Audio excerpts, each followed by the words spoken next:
Hello दोस्तों, स्वागत है आपका अपना YouTube channel logical competitive forum. दोस्तों, आज मैं आप लोग के लिए साइंस का बहुत ही अच्छा सीरीज़ लेकर आया हूँ। यह सीरीज़ खासकर उन विद्यार्थियों के लिए है जो बीपीएससी टीचर का तैयारी कर रहे हैं। तो दोस्तों, हमारा पहला क्वेश्चन है, जीव विज्ञान का पिता कहलाता है अरस्तु कहलाता है। जीव विज्ञान का पिता या जंतु विज्ञान का पिता दोनों ही अरस्तु को ही कहा जाता है। हर्पेटोलॉजी में अध्ययन किया जाता है। तो हर्पेटोलॉजी में किसका अध्ययन किया जाता है? हर्पेटोलॉजी में सरीसृपों और उभयचरों का अध्ययन किया जाता है। पेडोलॉजी किस वैज्ञानिक अध्ययन से संबंधित है? तो पेडोलॉजी जो है मिट्टी से संबंधित है। मानवीय सौंदर्य शिक्षा से संबंधित विज्ञान कौन सा है? तो इनमें से आपको बताना है कि मानवीय सौंदर्य शिक्षा से संबंधित विज्ञान कौन सा है। तो इसका आंसर होगा कालोलॉजी। शुष्क जलवायु के लिए भली भांति अनुकूलित पेड़ पौधे को क्या कहते हैं? तो उसको बोलते हैं मरुद्भिद। ऑर्निथोलॉजी के अंतर्गत अध्ययन किया जाता है। तो ऑर्निथोलॉजी के अंतर्गत किसका अध्ययन किया जाता है? पक्षियों का अध्ययन किया जाता है। विटीकल्चर जाना जाता है। तो विटीकल्चर अंगूर के उत्पादन से जाना जाता है। अब आपके पास दूसरा टॉपिक आ गया। दूसरा टॉपिक है कोशिका व कोशिका संरचना और उसका विभाजन। पहला क्वेश्चन है कि नाभिक के अलावा कोशिका के किस कोशिकांग में डीएनए होता है?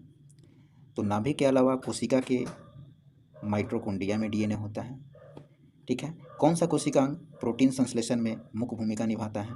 तो प्रोटीन संश्लेषण में जो है एंडोप्लाज्मिक रेटिकुलम एवं राइबोसोम महत्वपूर्ण भूमिका निभाता है। और एक चीज़ और नॉलेज वाली चीज़ है कि एंडोप्लाज्मिक रेटिकुलम को हम मानव का कंकाल बोलते हैं। प्रोटोप्लास्ट क्या है? तो प्रोटोप्लास्ट जो है प्लाज्मा झिल्ली और साइटोप्लाज्म है। नाभिक के अलावा कोशिका के किस कोशिकांग में डीएनए होता है? तो माइटोकॉन्ड्रिया में। आई थिंक ये क्वेश्चन दोबारा रिपीट हो गया है। लाइसोसोम होते हैं। तो लाइसोसोम क्या होता है? पाचन केंद्र होता है। निम्नलिखित में से आम के पौधे और बंदर दोनों की कोशिकाओं में पाया जाता है। तो क्या पाया जाता है उनमें? कोशिका झिल्ली पाया जाता है। प्रोकैरियोटिक कोशिकाओं में नहीं होता है।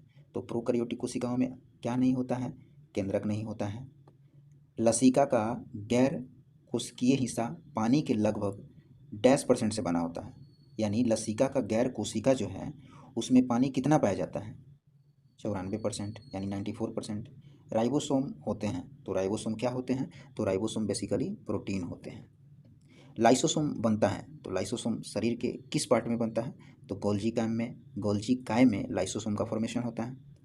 मानव शरीर के किस अंग में उपकला कोशिका पाया जाता है? तो इसका आंसर 5वां होगा। ठीक है, उपकला कोशिका, क्योंकि ऑप्शन इसमें ऑप्शन है बाल, नाक, फेफड़ा, अग्न्याशय, तो इनमें से कोई नहीं होगा। क्रोमोसोम में पाया जाता है। तो क्रोमोसोम में क्या पाया जाता है? तो क्रोमोसोम में डीएनए, आरएनए, हिस्टोन और नॉन हिस्टोन सब पाया जाता है। शरीर की प्रत्येक कोशिका को ऑक्सीजन निम्न में से किसके माध्यम से पहुंचाई जाती है? तो लाल रुधिर कणिका से पहुंचाई जाती है। लाल रुधिर कणिका का मतलब हुआ रेड ब्लड सेल। कोशिका का शक्ति स्रोत होता है। कोशिका का शक्ति स्रोत माइटोकॉन्ड्रिया होता है और माइटोकॉन्ड्रिया में भी डीएनए पाया जाता है। निम्नलिखित में से इंटरफेरॉन का संबंध किससे संबंधित है? तो इंटरफेरॉन का संबंध वायरस से संबंधित है। और वायरस का खोज किसने किया था? इवानोव्स्की ने किया था। कोशिका की आत्महत्या की थैली कहलाता है। तो कोशिका की आत्महत्या की थैली बेसिकली लाइसोसोम को बोला जाता है। 90% से अधिक सेल में पाया जाने वाला पदार्थ क्या है? जल होता है। जीव द्रव में सर्वाधिक पाया जाने वाला पदार्थ क्या होता है? तो उसमें भी जल ही पाया जाता है। त्वचा का रंग निम्न में से किसके द्वारा निर्धारित होता है? तो त्वचा का रंग निम्न में से मिलनोसाइट द्वारा निर्धारित होता है। अगला टॉपिक आ गया पोषक पदार्थ। अधिकतर एंजाइम क्या होते हैं? तो अधिकतर एंजाइम प्रोटीन होते हैं। रक्त के थक्के से संबंधित एक कारक होता है विटामिन के। निम्नलिखित में से कौन सा विटामिन पानी में घुलनशील होता है? तो पानी में घुलनशील विटामिन बी कम्प्लेक्स होता है। यानी कि बी कम्प्लेक्स का मतलब विटामिन B1, विटामिन B2 सब पानी में घुलनशील होता है। और फैट सोलुबल विटामिन होता है आपको विटामिन ए और के। विटामिन डी के सर्जन में निम्न में से क्या पाया जाता है? तो विटामिन डी के सर्जन में कैल्सीफेरॉल, या आप बोल सकते हो कि विटामिन डी का रासायनिक नाम भी कैल्सीफेरॉल होता है। स्तनधारियों में बेल्डिंग कोशिका पाया जाता है। कहाँ पाया जाता है? तो वृषण में पाया जाता है। किस वनस्पति खाद में अधिकतम प्रोटीन होता है। तो इनमें से बताना है कि सबसे ज़्यादा क्या खाने से प्रोटीन मिलता है। सोयाबीन। गोल्डन धान अच्छा स्रोत है। ये धान का एक प्रकार होता है जिसमें से क्या पाया जाता है सबसे ज़्यादा, तो गोल्डन धान अच्छा स्रोत है विटामिन ए का।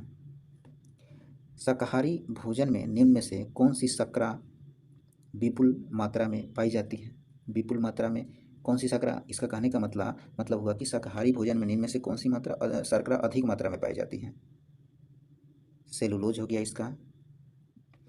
निम्नलिखित भोज्य पदार्थों में निम्नलिखित में से सभी अनिवार्य अमीनो अम्ल उपस्थित होते हैं। सोयाबीन। कार्बोहाइड्रेट के अपघटनोपरांत अंतिम रूप से क्या बनता है, तो कार्बोहाइड्रेट के अपघटनोपरांत अंतिम रूप से ग्लूकोज बनता है। विटामिन डी की अल्पता से कौन सा रोग होता है, तो रिकेट्स होता है। गेहूं, चावल और शहद किसके स्रोत हैं, गेहूं, चावल और शहद कार्बोहाइड्रेट के स्रोत हैं। निम्नलिखित में से किसका निर्माण हमारे शरीर में होता है, तो हमारे शरीर में विटामिन ए का निर्माण होता है। किस एंजाइम की उपस्थिति में ग्लूकोज या फ्रुक्टोज C2H5 में परिवर्तित हो जाता है, तो उसका आंसर होगा जाइमेज, यानी जाइमेज में परिवर्तित हो जाता है। ठीक है, ग्लूकोज या फ्रुक्टोज किसकी उपस्थिति में, तो इसको बोलते हैं मिथाइल अल्कोहल, यानी कि इथाइल अल्कोहल जो होता है वह जाइमेज में परिवर्तित हो जाता है। कौन सा एंजाइम ग्लूकोज का इथेनॉल में परिवर्तन करता है, तो इसका भी आंसर जाइमेज होगा। निम्न में से कौन से ऊर्जा खाद्य पदार्थ हैं, तो ऊर्जा खाद्य पदार्थ कार्बोहाइड्रेट और वसा है। दूध किसका घटिया स्रोत है, तो दूध में विटामिन सी नहीं पाया जाता है, बाकी दूध में ऑलमोस्ट सारे चीज़ पाए जाते हैं, विटामिन पाए जाते हैं।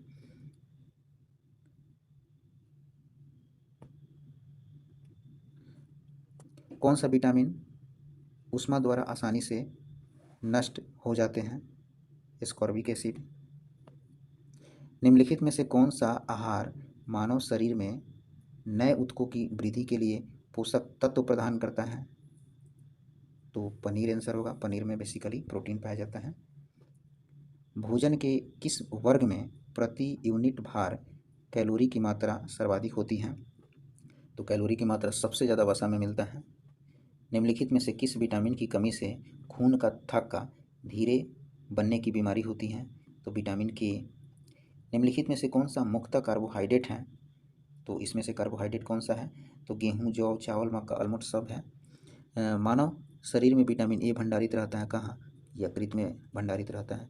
निम्नलिखित में से किस विटामिन को और ऑर्गो कैल्सीफेरॉल कहते हैं, तो विटामिन D2 को बोलते हैं। विटामिन डी जो होता है उसका एक पार्ट होता है विटामिन D2 और एक होता है D3, तो उसमें से D2 जो है उसको ऑर्गो कैल्सीफेरॉल बोलते हैं। मानव शरीर में विटामिन ए भंडारित होता है यकृत में। निम्नलिखित में कौन सा विटामिन प्रति स्कंदन विष प्रतिकारक के रूप में प्रयोग किया जाता है, विटामिन के। निम्नलिखित में से किस विटामिन में कोबाल्ट पाया जाता है, विटामिन B12। विटामिन B12 में कोबाल्ट पाया जाता है, यानी कोबाल्ट किस में पाया जाता है, विटामिन B12 में। निम्नलिखित में से कौन सी विटामिन खून के जमने में आवश्यकता होती है, तो इनमें विटामिन कौन सी आवश्यकता होती है, विटामिन के। गाय का दूध पीला सफ़ेद रंग का होता है, यानी गाय का दूध पीला भी होता है सफ़ेद होता है, इसका कारण क्या है, तो इसका कारण है केसीन तथा कैरोटीन के कारण। ठीक है, निम्नलिखित विटामिन में से किसको एस्कॉर्बिक अम्ल भी कहा जाता है, एस्कॉर्बिक अम्ल विटामिन सी का रासायनिक नाम है। विटामिन सी की कमी से होता है, विटामिन सी की कमी से क्या होता है, स्कर भी होता है। निम्नलिखित में से कौन सा विटामिन ई का एक अच्छा स्रोत है, विटामिन ई का सबसे अच्छा स्रोत है अंडा का पीला भाग। ये बहुत इंपॉर्टेंट क्वेश्चन है, विटामिन ई का सबसे अच्छा स्रोत है अंडा का पीला भाग। ठीक है, विटामिन ई उपलब्ध होता है, विटामिन ई उपलब्ध होता है इनमें से किस में होता है, तो गाजर में, और विटामिन ई की कमी से रतौंधी हो जाता है। दूध में खटापन आता है, दूध में खटापन क्यों आता है, लैक्टिक अम्ल के द्वारा। ठीक है, निम्नलिखित में से किसके चयापचयी प्रक्रम से अधिकतम ऊर्जा मिलती है, तो वसा के। शर्करों में सबसे मीठा कौन है, इनमें से सबसे मीठा शर्करा बताना है आपको, फ्रुक्टोज है, फ्रुक्टोज। अगला टॉपिक है अनुवांशिकी तथा विकास। निम्नलिखित में से कौन सा क्लोरोप्लास्ट का एक लक्षण है जो उसे स्वप्रतिकृति के योग्य बनाता है? डीएनए और आरएनए दोनों की उपस्थिति। डीएनए और दो प्रकार के न्यूक्लिक एसिड हैं, मतलब डीएनए और आरएनए। डैश के अभ्यास से जानवरों के क्लोन तैयार किए जाते हैं। जैव प्रौद्योगिकी के अभ्यास से जानवरों के क्लोन तैयार किए जाते हैं। डीएनए का कौन सा भाग प्रोटीन की सूचना देता है? जीन। डीएनए में एक हेलिक्स की लंबाई कितनी होती है? डीएनए में एक हेलिक्स की लंबाई 34, ये बोले तो एंगस्ट्रम के टर्म में आई थिंक है।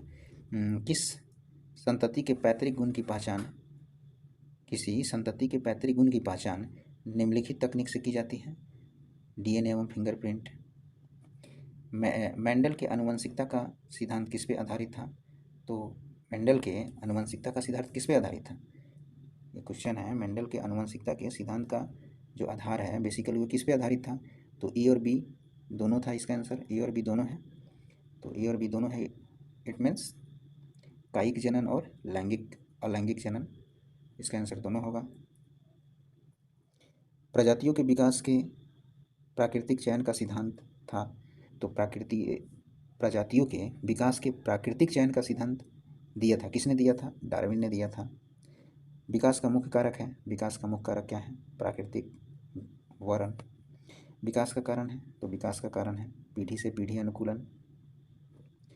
नई नस्लों के प्रादुर्भाव का कारक क्या है? तो इसका आंसर है विलगन तथा उत्परिवर्तन। मादा चिड़िया के सेक्स क्रोमोसोम को निम्नलिखित में से किससे प्रदर्शित करते हैं? ये बहुत अच्छा क्वेश्चन है। जेडब्ल्यू। आधुनिक मानव का हाल का पूर्वज कौन सा है? क्रोमैग्रॉन मनुष्य। जीवों में अत्यधिक विविधता का कारण क्या है? यानी जीवों में अत्यधिक विविधता पाई जाती है, इसका कारण क्या है? तो इसका भी कारण पांचवा होना चाहिए, इनमें से कोई नहीं। निम्न में से कौन सा आनुवांशिक अभियांत्रिकी से संबंधित है? प्लास्टिड। क्रॉसिंग ओवर में होता है। क्रॉसिंग ओवर में क्या होता है? तो क्रॉसिंग ओवर में आनुवांशिक सामग्री का आदान प्रदान होता है। लैंगिक जनन से आनुवांशिक विचरण कैसे होता है? तो इसका आंसर होगा उपर्युक्त सभी, यानी कि जीन के सम्मिश्रण से भी, क्रोमोसोम में बदलाव से भी, जीन के मिश्रण से भी। इसका डी ऑप्शन होगा। डैश की खोज के कारण आनुवांशिक इंजीनियरिंग में उन्नति संभव हो पाया था। आखिर किसके खोज से इंजीनियरिंग में उन्नति हुआ था? तो इसका आंसर होगा डी। अगला क्वेश्चन है कि जीव कोशिकाओं में आनुवांशिक लक्षणों के नियंत्रण में निम्नलिखित में से कौन सा उत्तरदायी है? डीएनए होगा। जेनेटिक्स निम्नलिखित में से किसका अध्ययन है? तो जेनेटिक में बेसिकली आनुवांशिकता और विचरण का अध्ययन करते हैं। पुरुष जीन संगठन होता है। पुरुष जीन संगठन कौन होता है? XY। जैव विकास की सर्वप्रथम किसने दिया था? यानी जैव विकास को सर्वप्रथम किसने समझाया था? लैमार्क ने जैव विकास को सबसे पहले समझाया था। डीएनए की खोज किसने किया था? तो डीएनए की खोज इनमें से कोई नहीं होगा, ठीक है। प्रयोगशाला में सर्वप्रथम डीएनए का संश्लेषण किया था, तो प्रयोगशाला में सबसे पहले डीएनए का संश्लेषण खुराना ने किया था। इनका पूरा नाम है हरगोविंद खुराना, जिसके लिए इनको 1968 में नोबेल प्राइज में मिला था। हरगोविंद खुराना को किस आविष्कार के लिए सम्मानित किया गया था? तो हरगोविंद खुराना ने जीन का संश्लेषण किया था, इसलिए इनको सम्मानित किया गया था। निम्नलिखित में से कौन सा मनुष्य में अवशेषी अंग नहीं है? वेस्टिजल ऑर्गेन नहीं है, तो इसका आंसर होगा सामने वाले चपटे दांत यानी कृंतक। बेटा या बेटी के जन्म की संभावना होती है 1:1। स्त्रियों की तुलना में पुरुष वर्धनता से अधिक पीड़ित होता है, इसका क्या रीजन है? क्योंकि पुरुषों में X क्रोमोसोम, इनमें X क्रोमोसोम होता है। डीएनए को किसने अंतःपात्र में बनाया था? तो डीएनए को सबसे पहले अंतःपात्र में किसने बनाया था? आर्थर कोनबर्ग ने बनाया था।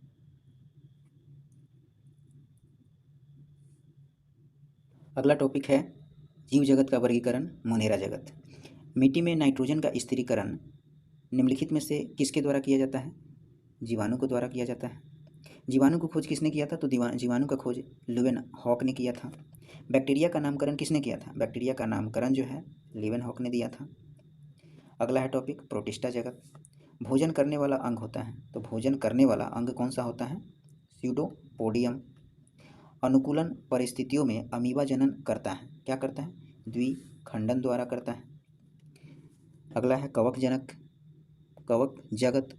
लाइकेन में एक क्लोरोफिल युक्त पार्टनर एक साथ रहते हैं, शैवाल और कवक। रे फंगी आर, मतलब फंगी के बारे में है, तो बेसिकली ये होता है एक्टिनोमाइग्रेटस। कवक पौधे में नहीं पाया जाता है, कवक पौधे में नहीं पाया जाता है, क्या नहीं पाया जाता है? पर्णहरित कवक पौधे में नहीं पाया जाता है। खमीर का उपयोग डैश के उत्पादन में किया जाता है, तो खमीर का उपयोग जो है शराब बनाने में किया जाता है। फंगस किस प्रकार का जीव है? फंगस मृत जीवी होता है। फफूंदियों में पोषण की विधि होती है, तो फफूंदियों में पोषण की विधि क्या होती है? तो फफूंदियों में पोषण की विधि होती है मृतोपजीवी पोषण होती है। ईस्ट में मशरूम है, ईस्ट में मशरूम क्या होता है?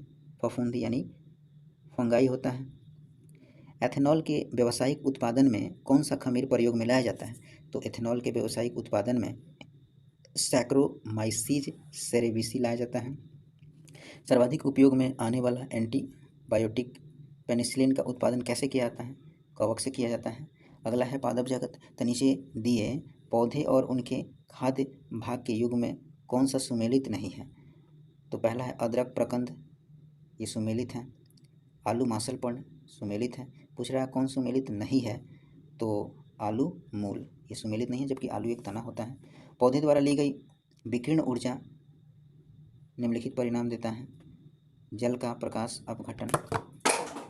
मैग्नीफेरा इंडिका सामान्य नाम है, तो मैग्नीफेरा इंडिका बेसिकली हम आम को बोलते हैं।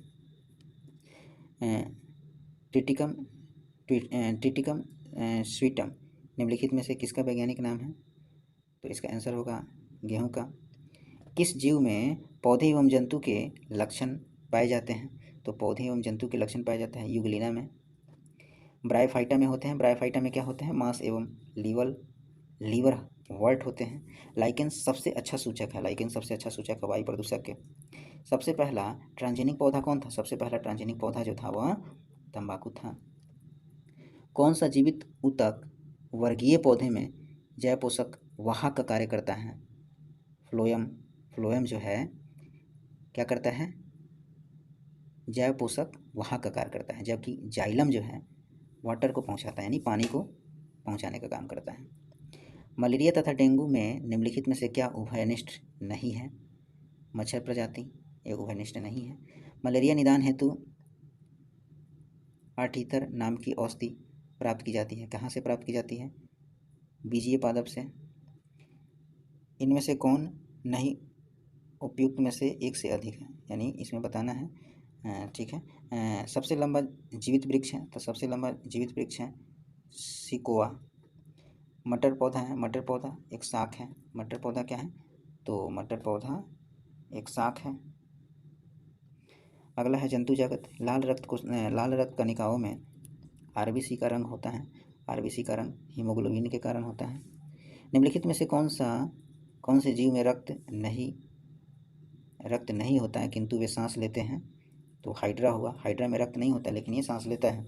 निम्नलिखित में से कौन कीट नहीं है? तो निम्नलिखित में से कौन कीट नहीं है? मकड़ी कीट नहीं है।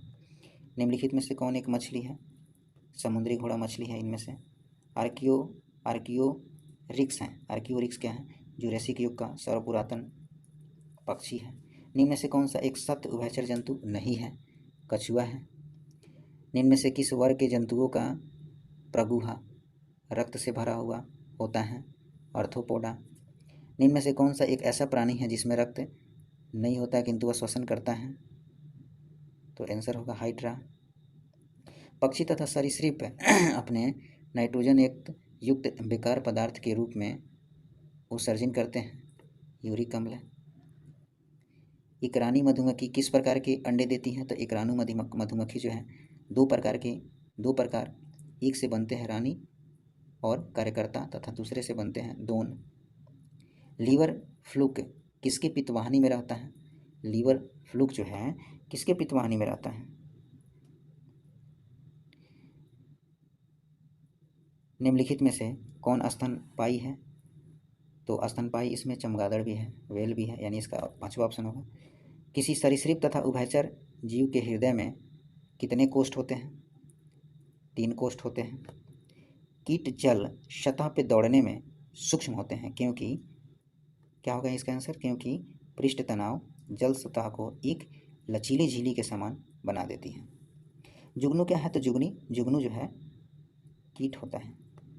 सबसे छोटा जीव जो स्वयं विकास एवं प्रजनन करने में समर्थ होता है, माइकोप्लाज्मा होता है। मधुमक्खी कॉलोनी के सदस्य एक दूसरे को किस प्रकार पहचानते हैं? गंध से। दीमक को यह भी कहते हैं, दीमक को और क्या बोलते हैं? दीमक को बेसिकली श्वेत चींटी बोलते हैं।